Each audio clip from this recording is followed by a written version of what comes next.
છેલ્લા 6 દિવસથી ગુજરાતમાં જે નશા મુક્ત ગુજરાત બનાવવા માટે, ડ્રગ્સ મુક્ત ગુજરાત બનાવવા માટે જે જિગ્નેશ મેવાણીએ થરાદમાં જે રજૂઆત કરી હતી એસપીને, થોડા ઉગ્ર સ્વભાવથી કરી હતી, તો પોલીસ લાજવાને બજે ગાજવા મળી અને જે 8મી પાસ ગૃહમંત્રી છે એને પોલીસ પરિવારનો દુરુપયોગ કરી, બુટલેગરનો દુરુપયોગ કરી એનો વિરોધ કરાવ્યો.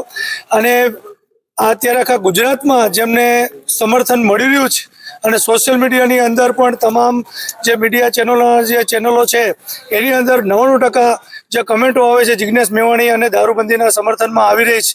તો ગુજરાત જે આપણે ગાંધીનું અને સરદાર પટેલનું જે ગુજરાત છે, આ ગુજરાતની અંદર ખાલી જે દારૂબંધી છે એ પેપર ઉપર છે.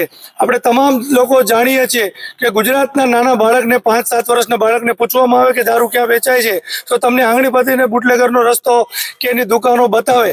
અને આપણે તમામ પોલીસનો વિરોધ નથી, પણ જે ભ્રષ્ટ પોલીસ છે, જે હપ્તાખોર પોલીસ છે, જે બુટલેગરને છાવરે છે એના ઉપર ગાંધીનગર સુધી હપ્તા પહોંચાડે છે, આ તમામની સાંઠગાંઠથી ગુજરાતને ઉડતા ગુજરાત બનતા કોઈ રોકી નહીં શકે. જ્યાં સુધી પબ્લિક, જનતા, નાતી જાતિના વાળા મૂકી એક થઈ ગુજરાતને નશા મુક્ત કરવા માંગતી હોય તો તમામ લોકો એક થઈને આનો વિરોધ કરવો જોઈએ. એટલે અત્યારે એક માહોલ બની રહ્યો છે ગુજરાતની અંદર. તમામ સમાજના, નાતી જાતિના, પાર્ટીના લોકો એક થઈ રહ્યા છે, આનો વિરોધ કરી રહ્યા છે.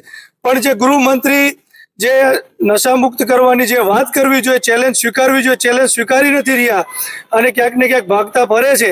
તો અમારી પણ તમામ સમાજના વતી અમને ચેલેન્જ છે કે ગુજરાતનો એક તાલુકો, જિલ્લો, એક ગામ બતાવે જ્યાં દારૂ કે ડ્રગ્સ વેચાતો ન હોય. અમને એવું લેખિતમાં સોગંદનામું ગૃહમંત્રી પોતે આપે કે રાજીનામું આપી દે. જો ગુજરાતની અંદર દારૂબંધી ન કરી શકતા હોય તો અમારી ચેલેન્જ છે. અને આ મુખ્ય કારણ છે આ મુદ્દો ઉશ્કેરવાનો ગૃહમંત્રી દ્વારા કે જે બીએલઓની જે અત્યારે વિરોધ થઈ રહ્યો હતો, જે લોકો આત્મહત્યા કરી રહ્યા હતા, જે શિક્ષકો વિરોધ કરી રહ્યા હતા, એ મુદ્દો દબાવવા માટે જિગ્નેશ મેવાણીનો મુદ્દો ઉઠાવ્યો છે અને પોલીસ પરિવારને આગળ કર્યો છે.